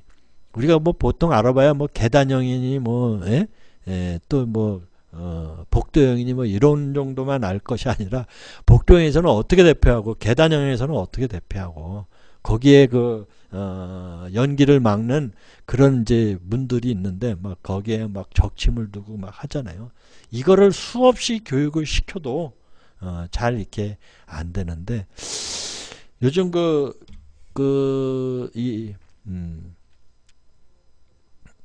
오늘 경기도의 한 다음 순서로 어린이집에 불이 넘어가겠습니다. 났는데 이 100여 명의 마무리를 어린이들 하겠는데요. 모두가 안전하게 대피했습니다. 교육의 한 달에 두 효과가 이제 번씩 어릴 꾸준히 때부터 해온 화재 아까 대피 그 훈련도 생애 주기별 뭐 엄청 해갖고 이제 감사합니다. 이 교육 지도가 나와 있잖아요. 국민안전처에서 경기도 성남의 한 어린이집. 어렸을 때부터 뿌연 연기가 습관화 쉴 새 없이 시키는 뿜어져 이런 나옵니다. 부분으로 해서 입구 한 켠의 신발장엔 동영상으로 아이들의 하는데 신발이 잠시 빼곡합니다. 한쪽 벽에 붙어 있는 전열기에서 시작된 불이 금세 옮겨붙어 이렇게 방 전체를 모두 태워버렸습니다. 네. 저기 날이 추워지자 18층 이번 건물에 가을 처음으로 전열기를 켰는데 에서 9층에 가열이 있는데 되면서 불이 난 사람은 우위로 도망가나 화재 가야 당시 하나요? 어린이집에 있던 알아야 아이들은 되나요? 100여 명. 예, 이게 참 상벨이 울리자 아이들은 어려운 교사들의 지시에 질문이죠. 따라 몸을 낮추고 이 입과 코를 평상시에 손으로 이제 그 막은 채 계단으로 줄지어 이렇게 밖으로 올라다녀 매달 두 차례씩 훈련 신 받은 분들은 그대로 한 겁니다. 어느 층에 울리면 아이들이 이 맨발로 적체물이 다 있는지 계단을 통해서 이런 부분들이 나와서 이제 훈련을 했었고 있죠. 또 때로는 그 상황 판단을 해야 불시 되는데 훈련도 했었습니다. 일단 화재가 발생하면 올라간 엘리베이터는 부모가 타면 안 불을 끄려고 되잖아요. 유리창을 그리고 깨고 계단으로 들어가면서 이제 발을 가서 다쳤을 뿐 그 아이들은 모두 연기를 붙어 막는 그 소방당국은 갑자기 방음 기온이 벽 역할을 떨어지면서 하는 새로 이제 꺼낸 그 난방기기 사용이 방음도화가 있잖아요. 먼지를 방연도화. 털어내는 등 사전 그런 점검 부분이 당부했습니다. 빨리 MBC 이제 뉴스 조치가 이주원. 돼줘야 되는데 그 판단은 제가 드릴 수 있는 부분은 아닌 것 같습니다. 자, 어쨌든 이제 넘어가겠습니다. 이 어린이들이 교육을 받고 이 이제 선생님들이 잘 유도를 해서 크게 놀라지 않고 이제 이렇게 가는 대피하는 부분을 이제 보여드렸는데요. 미국이나 유럽에서는 우리 나이로 거기 5살이면 우리 나이로 7살이죠. 그래서 건물에서 어떻게 화재가 났는데 대피할래 하고 이렇게 물어보면 줄줄줄줄 대답을 합니다. 근데 우리는 그런 상황 같은 거 어떤 안전사고 형태를 이야기를 하면 뭐라 그러죠? 속된 말로 재수없게 왜 그런 거 가르치냐고 이렇게 합니다. 왜 그런 말 꺼내느냐고. 그래서 이런 그 상황적인 이런 부분의 대피에 대해서는 굉장히 금기시 이제 과거에는 금기시 됐는데 요즘은 안전교육들이 계속 되고 그다음에 이제 여성 강사분들이 이렇게 많이 이제 배출이 되고 있어서 조금 많이 확산이 되고 있다라고 볼 수 있어요. 제가 서두에 모건 스탠리가 BCP 계획에 의해서 미국 경제의 대공황을 막았다라고 이야기를 했어요. 자, 9.11 테러가 일단 벌어졌습니다. 쌍둥이 빌딩에. 그런데 이 50개 층을 사용하던 미국 금융회사, 미국에서 3위 금융 회사인데 이 모건 스탠리라고 하는 금융회사가 이 BCP 계획에 의해서 건물이 이제 주저앉았잖아요. 그런데 여러분들 우리나라 주식회사는 CEO가 거의 독보적인 이제 의사 결정을 갖고 있잖아요. 그런데 미국에서는 CSO 보안 최고 책임자한테 자문을 구하게 돼 있어요. 의사결정 마지막에는. 그런데 이 CSO 보안 책임자가 지시를 내리면 안전에 대한 지시를 내리면 CEO 허락 없이 명령을 내릴 수 있어요. 우리나라하고 문화가 좀 다르죠. 그래서 9.11 테러의 무역센터가 이제 비행기로 인해서 사고가 나자마자 CSO 보안 책임자가 긴급 대피 명령을 내립니다. CEO가 내린 게 아니에요. 그래서 3,500여 명의 그 50개 층을 썼으니까 2개 빌딩에 그리고 지하에는 근계가 있었어요. 그런데 이 부딪히자마자 CSO가 대피 명령을 내. 거기에 직원이 3,500명 중에 15명만 실종이 되는 이런 부분이.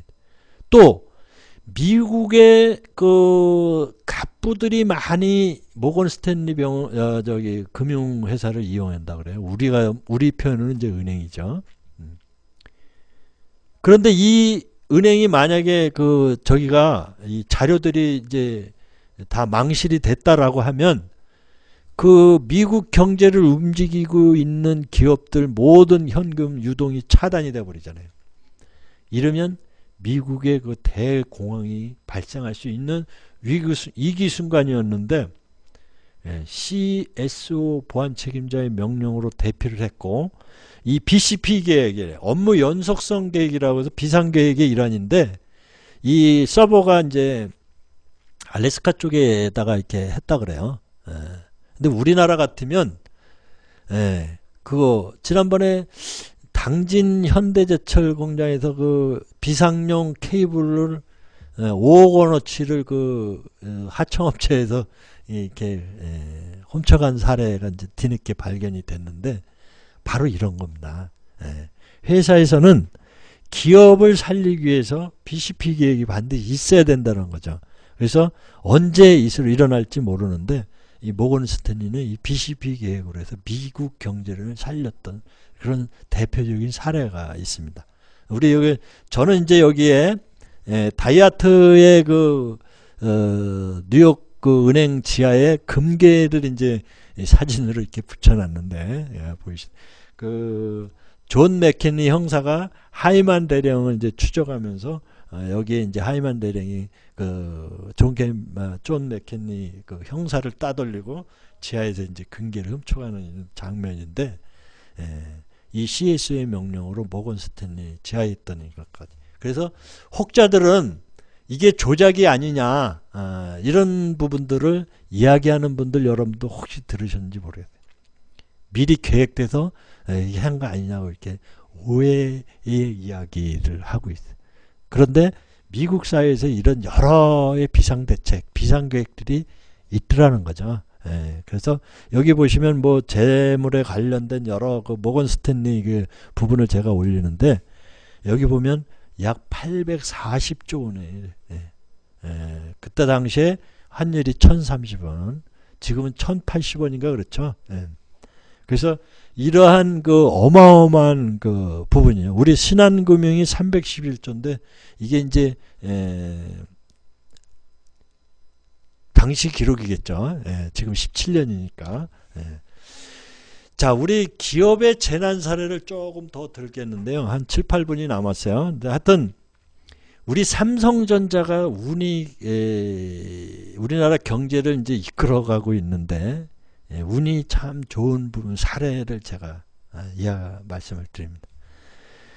삼성전자 같은 기업이 태국에도 있고요. 대만에도 있어요. 물론 일본에도 있고. 그런데 여기 보시면 태국에, 대만에, 일본에 이 공장들이 다 침수가 됐어요.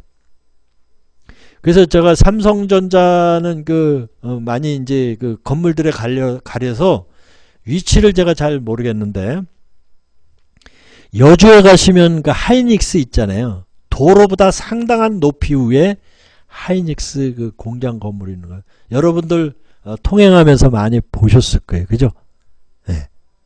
바로 이제 그런 대책을 통해서 사례를 통해서 이렇게 기업을 유지해 나가는 이런 부분들이. 그래서 해외에서는 이런 이 물의 잠김으로 해서 재난이 발생을 해서 국가 경제, 그래서 부품이 이제 동일본 대진으로 인해서 부품 산업이 혼란이 왔었다는 이런 부분에 영향을 받았던 그런 이제 부분들을 이야기하고 있습니다. 그래서 이 안전이라고 하는 부분이 바로 이제 그 협력 관계, 질서와 협력 관계인데, 그 때에 따라서는 그 기업의 그 혼란으로 인해서 다른 분들이 반사 이익을 얻는데 대표적인 게 삼성전자라는 거죠. 여기 보시면 재난으로 인해서 기업의 경제적 손실 등이 이제 피해가 이게 사회적으로도 이제 확산이 되는 거죠. 그래서 여러분 개인 간의 어떤 안전, 그 다음에 가정의 안전, 기업의 안전도 국가 안전과 연결이 돼 있다라는 거죠. 그래서 이 복구 대책이 없는 기업은 즉시 파산하는 경우가 43%. 네. 그리고 2년 내 파산이 29%. 이게 보니까 미네소타 대학에서 이제 이야기한 부분인데 금융업은 이러한 부분에서 2일 정도 파산이 된다. 유통업은 3일. 제조업은 이제 이렇게 5일 이상 재해 시 즉시 파산하고 2년 내 파산이 이렇게 확률이 뭐 5분의 1, 뭐 절반 가까이도 나오는 이런 이제 데이터 값들을 우리가 볼 수가 있습니다. 그래서 재난 대비를 이제 우리 안전을 지키기 위해서는 항상 그죠? 제가 아까 말씀드렸잖아요. 꿈은 꿈으로서 끝난다고 그랬잖아요. 근데 꿈에 목표가 있으면 우리가 비전이라고 하잖아요. 그러면 그 목표가 있으면 나의 방향이 그쪽으로 향하면서 한 발 한 발 그러면 비전을 이루는 꿈을 비전을 이룬다 그러잖아요. 이게 평상시 안전에 대한 이야기들을 안전에 대한 관심을 과거에는 이제 이 음식점들이 지하에 있을 때 그 문 앞에 이렇게 앉는 분들을 이렇게 저는 안전에 대한 이야기를 일찍부터 들어서 여러분들 저하고 식사하신 분들 보시면 제가 안쪽에 잘 안 앉는 거 보셨을 거예요. 저도 이제 젊었을 때 그 보일러가 이제 우리 겨울에 소뚜껑 날아간다고 그러잖아요. 갑자기 그 얼어있는 가마솥에 밑에 장작불을 갑자기 붙이면 소뚜껑이 이제 들리는 그런 부분인데 그 드러무통으로 만든 그 보일러를 이제 딱 틀었는데 제가 그 옆에 있다가 그 드러무통 거기에 맞고 제가 그 유산통이라고 그래서 철근 그 철사 공장에 있을 때 17살 때 얘기입니다. 그래서 이 식당에 가면 이 부탄가스 이렇게 해갖고 이런 거 하면 좀 이렇게 뜨아해서 그래서 제가 모서리 이렇게 피하는 쪽에 많이 앉잖아요. 제가 식당 가서 보면 꼭 모서리에 앉는 거 잘 기억나시는 저하고 이제 친하신 분들은 의식적으로 그 트라우마가 있어요. 그래서 이 평상시 재난에 대한 어떤 이제 그 회사에서는 이 회의를 이렇게 가져주면 그 동작이 급박한 상황에서는 실행이 된다라는 거죠. 그래서 이런 부분에 대한 그 차단 부분 이런 그 가스가 차단기요. 우리 여성분들이 이제 가정에 이제 저기 하는데 요즘 남성들도 셰프 역할을 하고 음식 그런 거 잘하시는 분들 많이 있잖아요. 가스가 어디 있는지 중간에 그 막이 그 폐쇄 그 스위치가 어디 있는지 그리고 전기 이런 부분들을 차단기가 어디 있는지 이런 거 정도는 이제 아셔야죠. 그죠? 그래서 그 위급 상황이 오면 저기 전화기 앞에 그냥 112, 199 이런 부분은 가끔 훈련입니다 하고 전화하셔도 돼요. 그거 욕 안 합니다. 저는 이제 업무 특성상 뭐 수없이 훈련입니다. 그래서 112, 119 신고를 저는 많이 했어요. 그런데 저하고 같이 근무하는 사람들의 그 직원들한테 훈련입니다 하고 112로 신고해 보세요. 그러면 잘 이렇게 안 해요. 훈련이라고. 그거는 이제 경찰 상황실이라든가 119 그 소방 상황실에서는 다 그게 저기가 전파가 다 돼 있는 거거든요. 유관기관과 훈련 상황을. 그래서 근데 이게 잘 이게 안 돼요. 그래서 이런 부분들이 실행. 훈련입니다. 여러분들 한번 112, 119 한번 하셔도 무방합니다. 제 이름 팔아도 되고요. 상관없습니다. 훈련이다 하고 이야기하시고 이렇게 얘기하시고 그래서 자꾸 신고하는 부분. 왜? 나만의 안전이 아니라 나의 가족, 그 다음에 나의 이웃, 나가 소속되어 있는 조직, 기업 이런 부분도 지켜야 되잖아요. 그래서 정확하게 육하원칙에 의해서 전하는. 그래서 이 재난대비회의도 한번 가지시기를 바라고요. 그 다음에 이제 우리 심폐소생술 이거 많이 하잖아요. 그래서 많이 이렇게 어린이가 이렇게 나이 드신 분을 이렇게 살렸다라는 에피소드 형태로 이게 나오는데 저는 이제 시민안전 파수꾼으로 해서 서울시에서 이제 10만 명을 시민안전 파수꾼 양성을 이렇게 했었어요. 근데 이제 지난주에 재교육 받으려느냐고 연락이 왔더라고요. 그래서 아니 10만 명 다 채우셨습니까? 그랬더니 6만 3천 명 정도 했다 그러더라고요. 우리 1,000만이 사는 서울 시민들 중에 심폐소생술에서 교육을 이수하고 거기에 따라서 시민안전 파수꾼이라고 해서 그 명칭을 줘요. 그 찡을 조그맣게 줘요. 의미가 있든 없든 그게 자기 자신과 가족 여러 이웃을 살릴 수 있는 부분인데 이 부분에 10만 명을 못 채웠다라고 하는 부분에 대해서는 좀 아쉬운 부분이 있어요. 그리고 이제 그래서 그런 생각들 실행 이런 게 상당히 중요하다라는 걸 얘기하고요. 그 재난 대비해서 고립시 대처 방법 등은 오늘 이런 기회를 통해서 한 번씩 이렇게 상생을 해보세요. 오늘 많은 이야기를 제가 드렸는데 여러분들도 그 하이니의 법칙에 따라서 사고 날 뻔 아차 했던 그런 사고들을 소위 말하는 날 뻔했던 사고들이 많이 있을 거예요.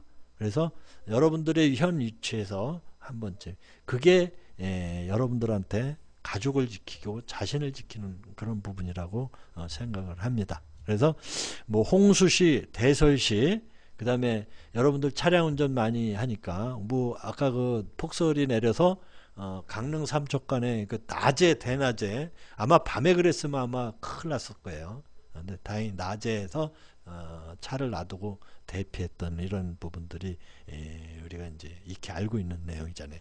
여러분들도 이런 사례가 있었는데 전혀 뭐 몰랐다고 하고 이렇게 고립돼서 신체 손상을 입거나 이러면 안 되겠죠.